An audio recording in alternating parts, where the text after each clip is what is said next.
All right, guys, this is Mark and Latasha Blanton from the Real South Africa. We have a great episode, and we cannot wait to show it to you. So stay with us. And then, of course, we are a proud member of the ATA. And also, this is our guest who's been with us the entire time in this video. So check it out. She's a digital influencer, a fashion influencer, a fashionista, and of course, a person who loves to be here in South Africa. So without further ado, let's get to the interview as she takes over. See you on the inside. Welcome to sunny South Africa. Go for it. I like it. This is the real South Africa. I am your new host, Tenicka Boyd. And I am the assistant, Mark Blanton. And I think she's going to interview the old owner of the Real South Africa. That's right. First of all, I should tell y'all what I'm doing here. I was coming from a women's retreat, a Mara retreat in Kenya and Tanzania.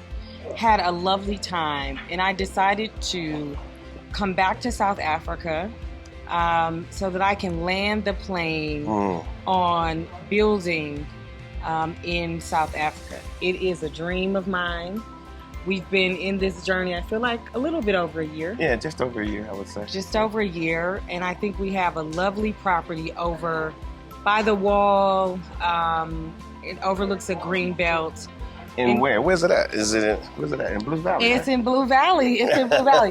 And just making sure that the builder can approve the kind of design.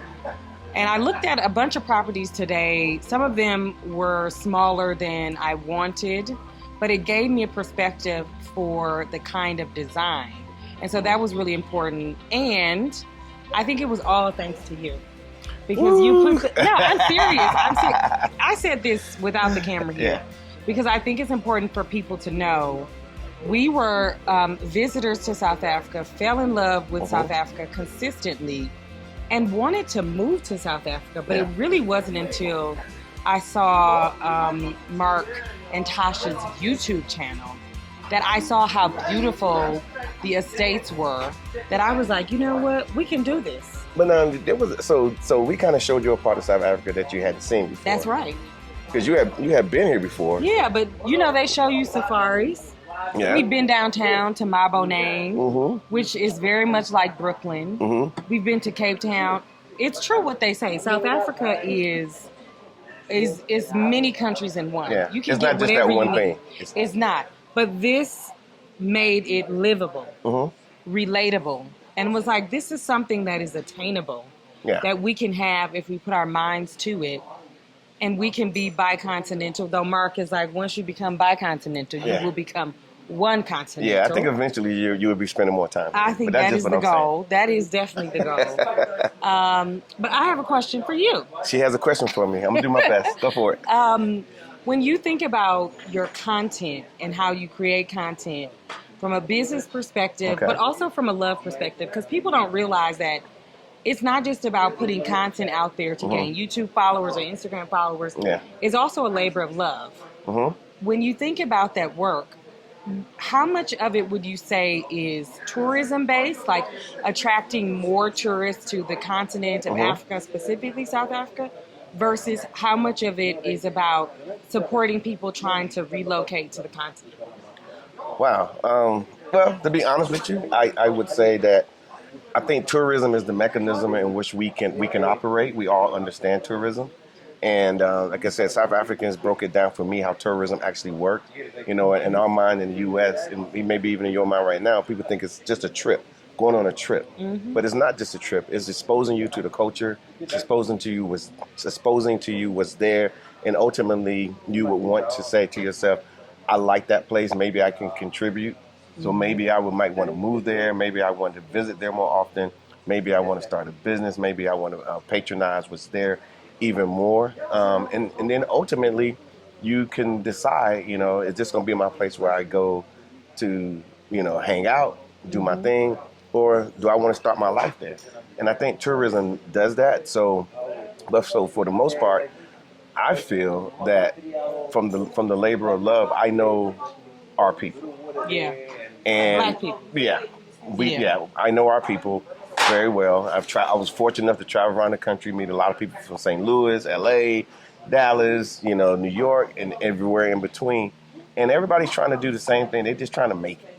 Yeah. They're just trying to find somewhere where they can just be comfortable. And then, of course, can I thrive? Because, sure, it's hard to thrive. It is. It's hard. So when I put things together, I think about those things.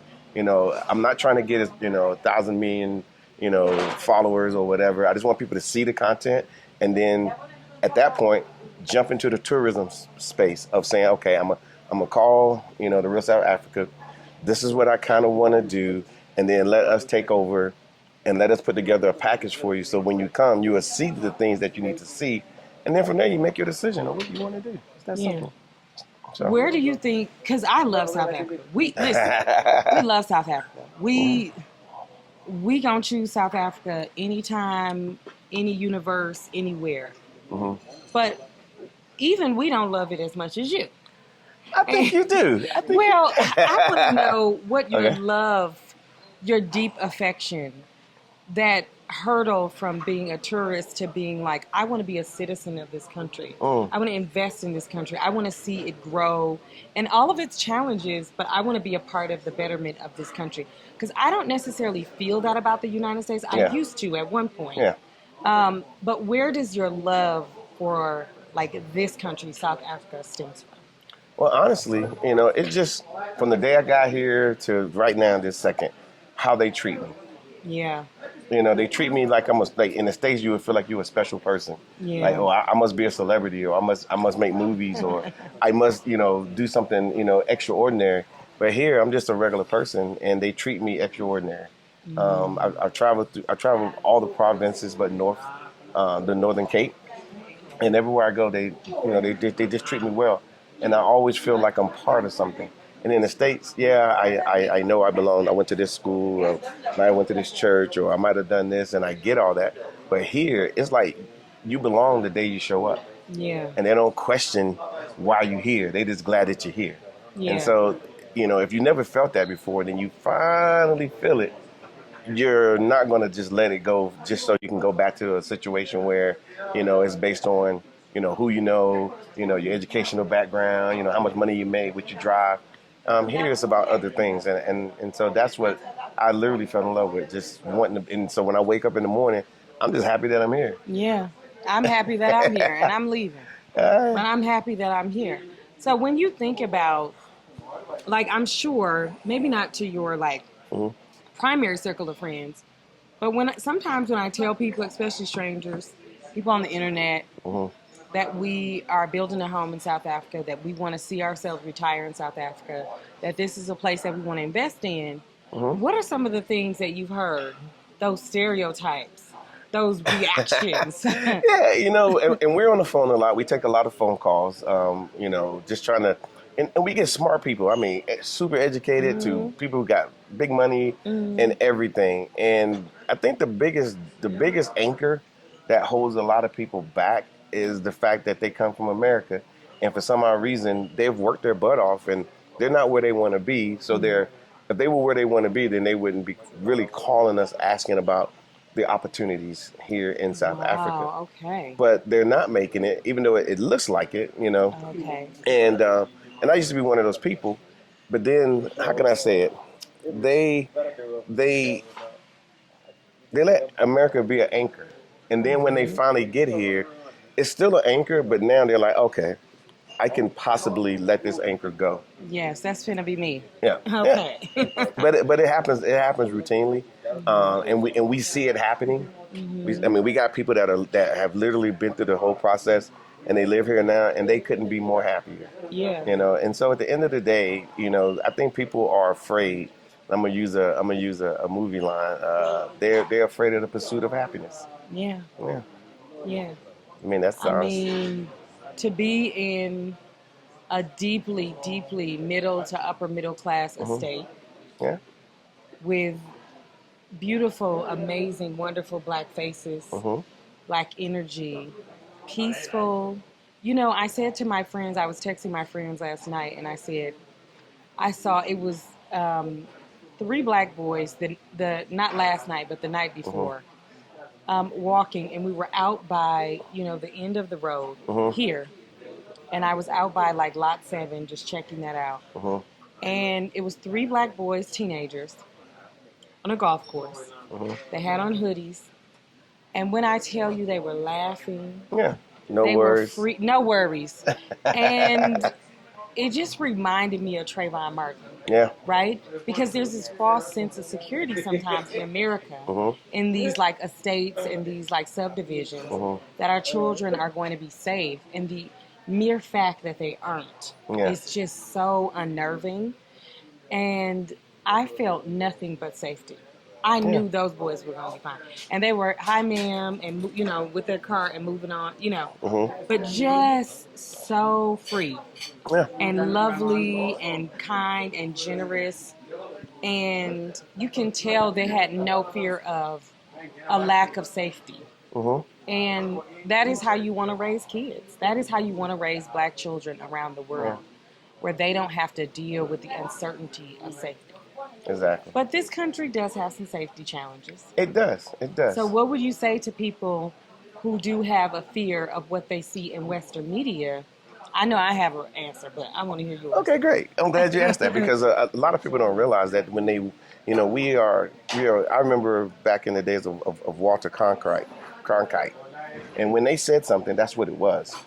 Now everybody has their agendas and whatnot, and for me personally, I think that they want to keep African Americans from South Africa for a lot of reasons. So they know that we are afraid of not being safe. And so, and even in our own communities, that's what they use over us to keep us like bottled in and whatnot. Fear. So I'm going to say that here, the narrative is coming from that same Western media. The same Western media. I mean, you've heard of the BBC, you heard of CNN, but you haven't heard of SABC. You haven't heard of Newsroom Africa. I mean, these are national news outlets here. That you guys never heard of, but then they have components of the CNN and BBC and all that right here. And they're the ones that's out there telling a story, and they're not looking for blacks. They're looking at the white component that's here. And I'll be honest with you, the 8%, they're nervous because they're surrounded by a bunch of black and melanated people. So their fear is transmitted throughout the world that they are afraid, and they should be in some ways because of the history. But that's what I say. But overall, as a black person coming here, I think you're safe. Yeah. I think you're safer than being in America. No, I definitely, compared to America, where there is a deep culture of violence, where you can be killed going to a grocery store as a black person living in New York, where you can be killed in a church, where your kids can be killed by mass shootings at schools. There's no degree of seriousness.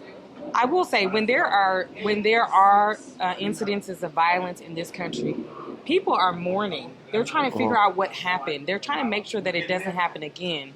And to the degree there is violence in South Africa, it is indicative of the economy. And we know that when people don't have jobs and when people are poor, they need to, they will go do nefarious things. That happens everywhere in the world. That's right. And so to make it seem like South Africa is one of the highest crime rates in the world, whatever, I would beg to differ, because I think they could keep statistics better than anyone. They're trying to figure out ways to reduce the crime. They're trying to figure out ways to increase employment. They're trying to figure out ways to improve the quality of life. They're not perfect. There needs to be some political overhauls. We'll say that. There definitely needs to be some decisions to improve the lives of black South Africans who have lived, for centuries in this country. That has to happen. We know that.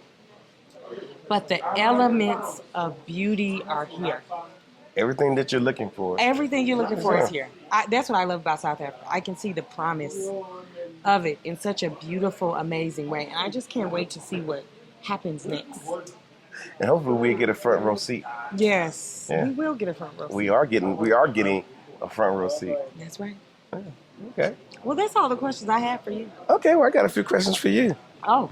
Now, you say you have a love for Africa, and there's, of course, specifically South Africa, but you coming from the U.S., because you're coming from the U.S. and you know how we were taught. Like, how did you ultimately end up engaging in the African narrative? I got lucky. I grew up poor to under-resourced parents that were working class. But good people, I'm sure. But great people. Yeah. Sometimes they were underemployed. But, you know, my parents were always deeply Black and deeply Pan-African. And I didn't deal with like anti-African immigrant sentiment in my home. I didn't deal with like anti-Blackness that was rooted in like anti-African. I didn't have any of the issues that some people who come from homes where the education base around the continent. Yeah. And, you know, I grew up in the 80s and 90s, and I now know that that was rare to have grown up with parents who were as under-resourced as my parents were, but, like, we always had an intellectual curiosity and love and deep reverence for the continent. Okay. Sometimes it bordered romanticizing it, right? And, like Wakanda. And, Yeah. But what grew out of that as I started to watch more news and at the advent of television, like my daughter likes to tell me, and really internet, right? I just started to really invest my time and energy into just more African news from all parts of the continent. And so that was really what grew my love for it and my deep need to want to come to the continent and see her for myself. Exactly. Yeah. Okay. Now, again, you get here. I mean, you had all these years of romanticizing, fact-finding, internet.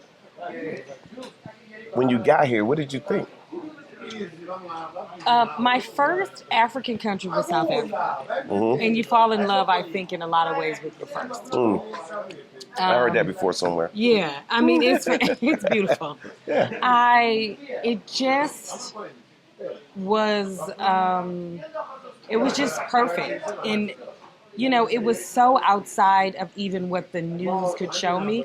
Now, again, I was coming with a base understanding that was probably above the typical American. Sure, yeah. And I was open to seeing a lot of things. And I think that just started my love. Now, I think recently I've fallen in love with Ghana. And It's Africa. Oh, I love West Africa. West Africa's vibe. I love Togo. I love Senegal. But I really, really love Ghana because of the way they've opened up tourism, specifically to Black Americans. Okay. And I've just never felt so targeted as a Black American for my tourist dollars. See, now that's important. And I appreciate that. So do you feel that South Africa needs to target? Yes, I do. Before I even take, yes, I do. Yes. 100%. Yes. South Africa is, I think, in a lot of ways, doing what the rest of the world does, which is a bit antiquated, and assuming that most of the tourism dollars are centered around white families.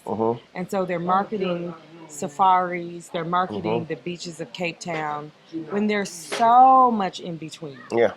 I mean, I knew of, for the past 10 years, I've known of so many Black Americans in their 30s taking group trips to Maboneng in Johannesburg to experience art, to experience the nightlife, to experience festivals and all these things. And so for the South African Tourism Association or Board not to take advantage of that is crazy because it's so many dollars. Yeah. How much did Ghana make from the year of return? $5 billion? Yeah. I'm about to say millions, but yeah. Billions. Yeah. And then they had return again. Then they returned again. Yeah. And I was there every time. And I brought more people with me than I had the first time I went. Yeah. And so I know for a fact that they are really boosting their economy, their tourism dollars. Yeah. You're putting money in the pockets of real Black folks. Yeah. And you're building these like African diaspora relationships. And it's not just Black Americans. They're really also targeting people from the Caribbean. There's so many Jamaican folks. I mean, they've just done such a beautiful job. The safety is impeccable. I think the cost of housing, real estate, though, is not what we have in South Africa. Of course, South Africa, yeah, it's different. Yeah, you get amazing, impeccable, beautiful homes for the cost you can pay in like Atlanta or, Texas. But Ghana, you paying New York City prices. Yeah, every country has its pros and its cons, but so those people we know they're out there that are sitting back, probably looking at this video, saying, I really want to go, but could you clear some things up? No buts. Just clear it up. There are no buts. Your imagination isn't even big enough to conjure up such a beautiful, amazing experience that is South Africa. Your wildest dreams cannot even imagine the beauty that is South Africa. Yeah. The opportunities available for you. If you have resources, especially in a country like South Africa, you can go many places. The amount of businesses you could create, the relationships you build, the type of investments. And I don't mean just about money. I mean the generational, ancestral, relational investments that you can make. Yes, because you have to respect the native people and their land and ways that you are pouring into them, but also allowing them to pour into you and figuring out ways that you can leverage your American privilege in service of Black South Africans. Yeah, exactly. It's about a diaspora link up. Yeah. And so if you're sitting at home, I would tell you to book the flight. Yeah. Just book that as we say. Just book it. You will not regret. I don't know a single person that has come to this continent, let alone this country, South Africa, and regretted it. You will not regret it. You won't. Well, I'm glad you said that, because 100% of the people that we bring here as tourists, I would say 80% of them have some skepticism. They're online, they're looking at stuff. Even people who have already booked, but they're like, I'm doing my research, and they research themselves out of a deal. They research themselves out to the point to where now they are fearful, or they won't do it, or they're looking at the news. Yeah, but then they won't even be where the news, thing happened. Has nothing to do with it. It's the same as in America. You're not going to be where that happens. Yeah. You're not going to be anywhere close to that. Yeah, it was funny you say that. I was talking to a lady earlier today, and she said something about, I feel silly because I booked a trip to South Africa years ago, but I didn't come. I canceled my trip because I heard of there was an Ebola outbreak. Not Ebola. And that is like way up there. Yeah. I mean, 6-hour flight away. It wasn't South Africa, but she saw it was Africa, and she lumped it all into one place and felt that she'd be better off just staying in the U.S. However, in the meanwhile, there's so many things that are happening in the U.S. that we just ignore, from the wildfires to the all the hurricanes and things like that. So, like I said, we have our challenges here, but I think overall, the overall experience that you're going to have in South Africa is something that you can't get that nowhere else. You can't. You just can't. No. Yeah. Cool. So now you're looking at moving here at some point. Yeah. Initially bicontinental. Okay. We still have a little youth in us. We still want to make some money in the West. I am team make money in the West, spend it on the continent. Yes. I am team make your money in the West, spend it on the continent. Very much about that life. But I definitely want to retire here. Okay. And when I think about retirement, God willing, I think about like 50 years old. Yeah. I know the feeling. I know you do. I'm trying to get like you. I saw Mark playing golf. What time was it? It wasn't even 1 o'clock. Yeah. Must be nice. Yeah, it was. It was fun. It was fun. So let me ask you this. So now here you are. You're a Black woman from the U.S. And Black women have come all the way up over the last the 80s and 90s and up to right now, which is good. Which is good. A lot of Black women are traveling, and women in general. Black women in general are just they're leading the way in a lot of stuff right now. So a lot of people would say, for one, is it safe? So let's tackle that. Do you? I know we chatted about it, but do you think it's safe for for Black women in groups of women who want to come here and relax? What do you think they will be greeted with when they got here? I think that it is safe for Black women to travel here, especially in groups. Mm-hmm. I would say a solo Black woman traveler, especially coming to South Africa for the first time, and I would say this about most countries in the world, should definitely connect with a tour provider. If you're Oh, coming to yeah. South Africa, the real South Africa, to make sure that they can just show you around, know the ropes. Yeah. I wouldn't, I'm not out at 1 o'clock in the morning anywhere in the world. Yeah. And so I wouldn't necessarily do that myself. Yeah. But I always tell women, especially when you're traveling for the first time to a country, before you know the ropes, to always connect with a trusted tour provider. Yeah. Preferably someone who understands and knows, like, and speaks Black women, Yeah. Yeah. right? And knows your wants and needs and kind of has that cultural understanding. So obviously for South Africa, that's the real South Africa. Yeah. Yeah. And so I would definitely suggest that. But South Africa is a beautiful country and is accommodating in a lot of ways to women. So what would they find here? Would they find nice places to go to spa, nice places to Here's the thing. relax? Oh, okay, let me be quiet. And I say this every time. Everything, I think there's a saying that South Africa is like every country in one. It really is. It really is. You can go to the hills. You can go to the mountains. Mm-hmm. There are 2 coasts. Well, there's a whole coastline. Mm-hmm. You can go to the Atlantic. You can go to the Indian Ocean. Yeah. It's there. You can go on a safari. You can have experience an urban oasis in Johannesburg where you can go, downtown Maboneng, which is very similar to like Brooklyn, Detroit vibes, coffee shop, shopping. You can go to you can go uptown to Sandton. You can go to Sandton Randburg, City Mall and go to Gucci store, Louis Vuitton, Zara, H&M. Yeah. Get your Christian Dior perfume. Yeah. You can go to the Saxton. Yeah. And get your, massage and your facial. You can stay at the Four Seasons. I mean... And there's a lot of cultural stuff here, too. It's incredible culture. Incredible, rich, deep culture. I mean, a country of 11 languages. Yeah, at least. 11 languages. You're experiencing, Zulu culture. You can experiencing Xhosa culture. Yeah. Can you do it with the click? I can not. Xhosa.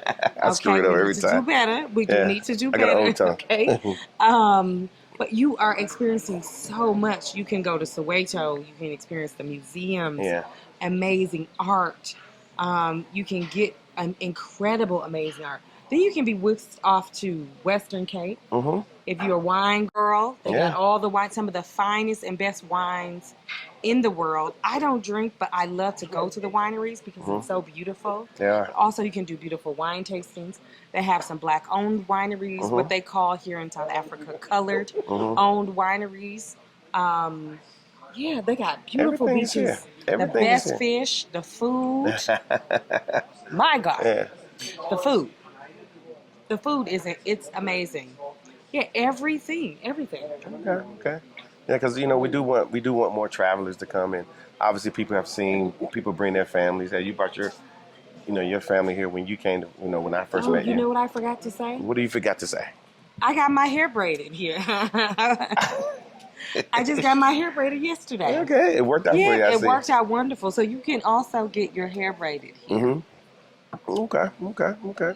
So, y'all people, there's really no reason not to start connecting. I mean, we don't have to jump on a boat and come back. Mm-hmm. We can actually jump on a flight. Mm-hmm. And I'm assuming you took who'd you fly with coming over? I flew Kenya Airways because I was coming from That's right, yeah. Tanzania. I had a small layover in Nairobi. Mm-hmm. But I'm flying United back, which is going to be my first time. I've flown Delta here. They have a direct from Atlanta. Mm-hmm. They used to have a direct from JFK. Hopefully they'll restart that. Yeah, that's coming. Believe it or not, I've been alerted because they're actually trying to do one from Chicago as well. Oh, that would be amazing. I know. That would be amazing because my family is in Milwaukee. Mm-hmm. So once we're spending more time here, that would be great to get them over here directly. So but our company, we've been, I don't know how it's manifesting itself, but we've been. We get read in on a lot of things because they know that we bring in a lot of Americans to South Africa for a lot of reasons. they're looking to say, hey, why don't they come?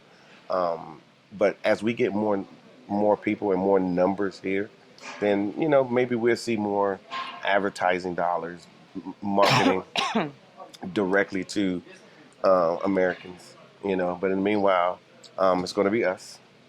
Especially marketed towards Black Americans. That's the key. That's the lost voice in the travel community. Mm-hmm. And Black Americans I've seen people go from, I'm scared to go to Mexico.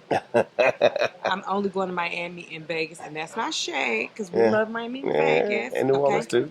And New Orleans, that's right. We love New Orleans.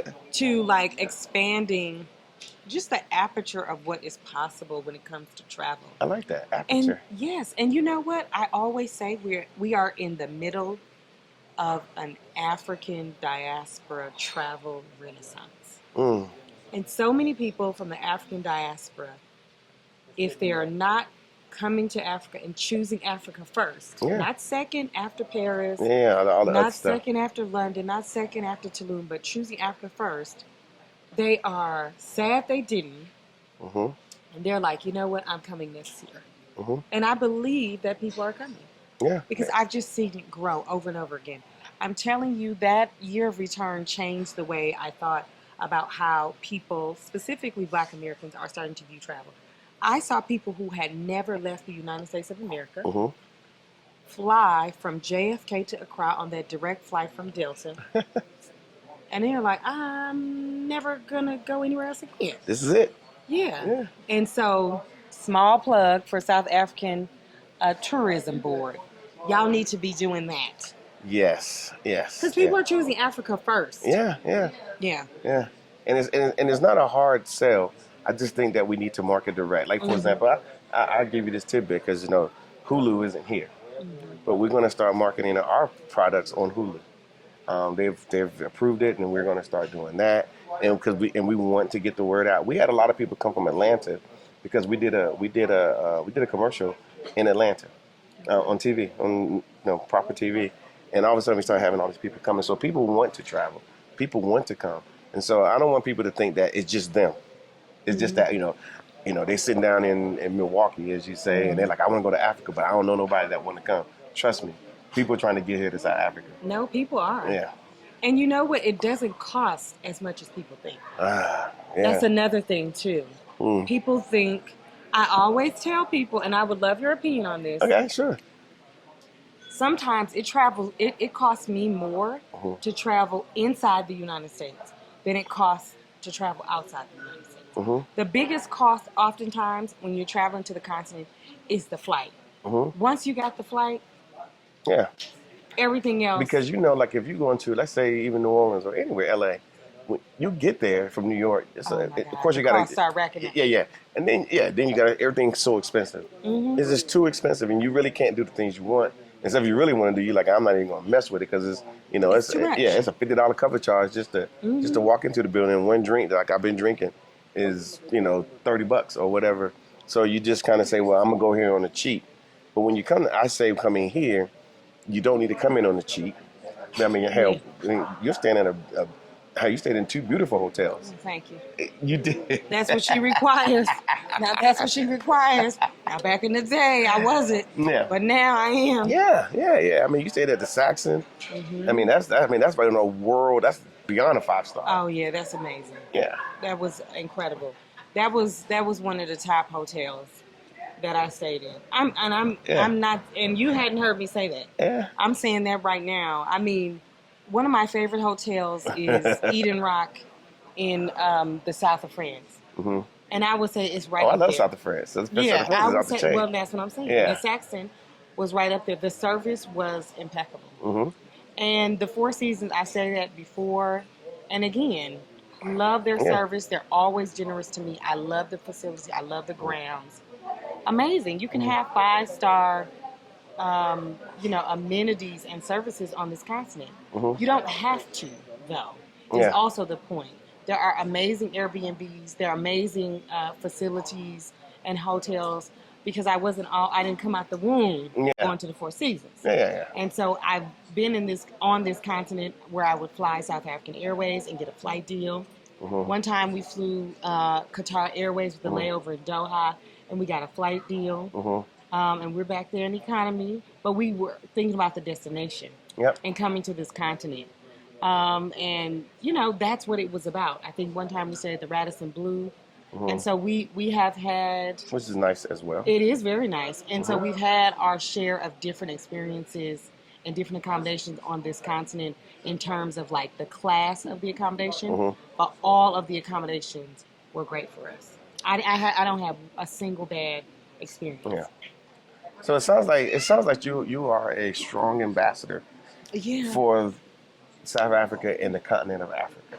100%. And I don't think you're going to run away anytime soon. Never. I will choose this continent over any continent in this life or the next. Yeah. I believe in it that much because this is the future. This is very much historical. It's obviously ancestral. As a descendant of the transatlantic slave trade, it means so much to me ancestrally. And I think it's an honor to my ancestors to be here and to purchase land here and to build our home here. It's an honor. It is an honor. But also, this is what's next. It's what's now. Yeah. Period. It's happening, and you're only going to see that if you get here. That's right. You can't be on this net. It only shows you so much. Yeah, even if I put out 1,000 videos, it won't be enough.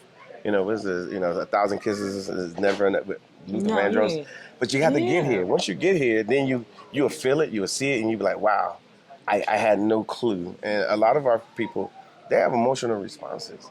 I mean, a massive emotional response. These are grown men, 250-pound men, and they over there like, man, I can't believe, that I've been denied this continent my whole life. Which was my birthright. And unfortunately, as much as we want to say to each other when we're standing in America, we built this country. Well, I'm going to be honest with you. We built this continent as well. We built this continent. And so this is your birthright. And so that's why people, when they come here, the people are so welcoming. Yeah. So it is what it is. Is there anything else you want to add to this? Questions you want to ask me? I don't have any questions. I have a statement. Okay. Which is thank you. No, I really mean that. I appreciate you, and I appreciate just your consistency and your service because, again, people think it's all about, you put stuff out. No, in a lot of ways, this is a service. This is a labor of love, and you want to share your love for such a beautiful continent because you can keep this all to yourself. You can keep Blue Valley. We're standing looking at a beautiful golf course, beautiful children running around, beautiful facilities, amazing drinks. You can keep this all to yourself. But you are sharing this with all of us, and you're hoping to share this with the rest of the world and allow this to go into people's homes and to touch them. And it touched me in such a beautiful way, which is why I'm here with you. And so I thank you, and I thank Tasha for dealing with you. Because she's amazing. And so I thank you both. I really do. Absolutely. I appreciate it. And hopefully there'll be other people that will come and get the feeling and whatnot. And so, all right, guys. Well, hit us up on our website, and of course, I'm putting her details in there as well because she's pretty significant in her own right, and so forth. Well, thank you. All right, guys. We see you later. Bye. Thanks for swearing.